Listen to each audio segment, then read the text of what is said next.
Well, hello everyone and welcome back to a brand new video. In this one, I'm going to be detailing as well as discussing the absolute best class setup for the FFAR assault rifle here in Call of Duty Warzone. So of course guys, welcome back to a brand new Warzone video, and quite frankly, it's been quite a little while since the last time I said those words, and nevertheless, for today's video, I'm going to be doing a class setup more specifically tackling the FFAR assault rifle, because let me just say, in the current state of Warzone, the FFAR is a very dominant assault rifle, especially if you are going to be playing on the brand new Rebirth Island map, and that's actually what I was playing for the gameplay that you guys are going to be watching in today's video. So with all that said, if you guys go on to enjoy this one, make sure you leave the like on down below, as well as subscribe and turn on post notifications so that way you guys will not miss any of the latest and greatest Call of Duty news, class slips, and all kinds of things like that. So without further ado, now that I got the intro out of the way, let's dive right into it.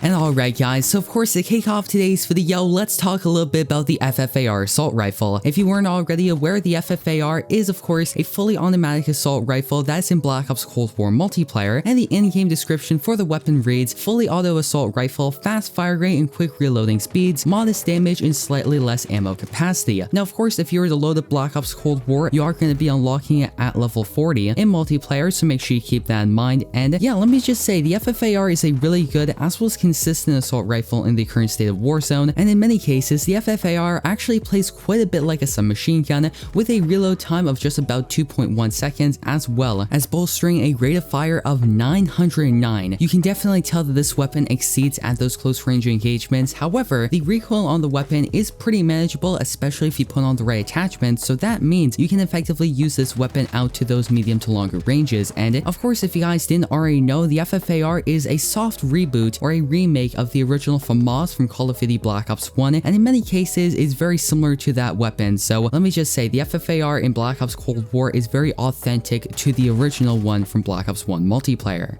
So that's a brief rundown of the FFAR assault rifle. So now, without further ado, let's talk a little bit about the class setup. And of course, as you guys can see, the class setup is on your screen right now, so let's do a little bit of a brief rundown. For my primary weapon, of course, I will be using the standard variation of the FFAR assault rifle. Now if you guys want to use any blueprints, feel free to go ahead and do so. However, of course, I'm just going to be sticking with the standard variation. For my secondary weapon, I will be using the Kar 98K, and moving on down, for my perk setup, I will be using EOD, Overkill, as well as Battle Hardened. My lethal is naturally going to be C4, as well as my tactical will be the heartbeat sensor. So now let's talk a little bit about the 5 attachments that I am going to be running on my FFAR. Of course, my first one is going to be the 19.5-inch reinforced heavy barrel, which will be increasing the effective damage range as well as bullet velocity. Our next attachment is going to be the Microflex LED optic, which will just allow us to be a little bit more precise when using this particular weapon. Of course, the iron sights on this weapon aren't inherently bad, and when I actually use the FFAR in Black Ops Cold War multiplayer, I like to use the iron sights, but in Warzone, generally speaking, you have to be a little bit more precise, so that's of course where the Microflex LED optic comes in, giving us 25% more magnification, as well as of course allowing us to be a little bit more precise. And with that said, moving on down for our next attachment, we are going to be using the airborne elastic wrap, which will be increasing the aim down sight time, flinch resistance, as well as allow us to aim while going into the prone position. Moving on down for our next attachment, we will be using the Salvo 50 R&D Fast Mag, which of course will be increasing the magazine ammo capacity, the reload quickness, the max starting ammo, as well as the ammo capacity. Now I do quickly want to talk about this particular attachment, and that is, as I mentioned a little bit earlier in this video, the rate of fire of this weapon is 909 rounds per minute, and the default magazine size is 25 rounds. So let me just say, because of that, it means that you are going to be running out of ammunition extremely quickly. So that's how come we are of course going to be using the 50 round magazine, and in addition to it actually being a 50 round magazine, it's also a fast mag, so that means you are going to be getting twice the amount of ammunition, as well as you can reload a lot quicker. And the main downside of this weapon is the aim down sight time. However, one of the last attachments I have increases your overall aim down sight time pretty significantly, so that kind of makes it a win-win overall.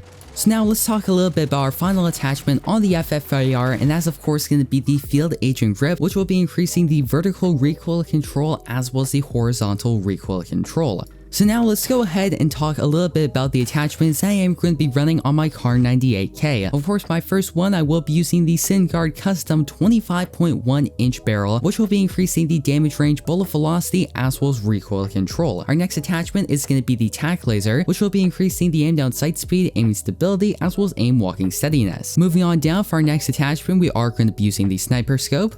And now our next one is of course going to be the STVOL Precision Comb Stock, which is going to be increasing our aiming stability. And now moving over to our final attachment, of course we are going to be using the stipple grip tape, which will be increasing the aim down sight speed as well as sprint to fire speed. So yeah guys, that's going to effectively wrap up the class setup portion of today's video. Now before I go, I do want to talk about a couple of notes about this class setup as well as my overall class setup videos in general. So of course today's class setup is a little bit more catered towards Rebirth Island. Now don't get me wrong, you can use this class setup and perform very well if you are going to be playing standard Warzone on the map Verdansk, so just make sure to keep that in mind. And if you guys want to swap out any sort of attachments for this class setup, if you are going to be heading over to Verdansk instead of Rebirth Island, feel free to go ahead and do so. Also guys, moving forward, I plan on making more Warzone class setup videos similar to this one, so if you guys would like to see more videos like this one, make sure you comment down below. So yeah, I think that's gonna about wrap up today's video. I hope you went on to enjoy it, and if you did, don't forget to leave a like on it down below, as well as subscribe and turn on post notifications so that way you guys will not miss any of the latest and greatest Call of Duty news, class setups, and all kinds of things like that. Of course, we are on the road to 4,000 subscribers, so all subscriptions are very much appreciated. And yeah, once again, that's gonna effectively wrap up today's video. I've been your host, Steve Jungle, and I hope to see you in the next one.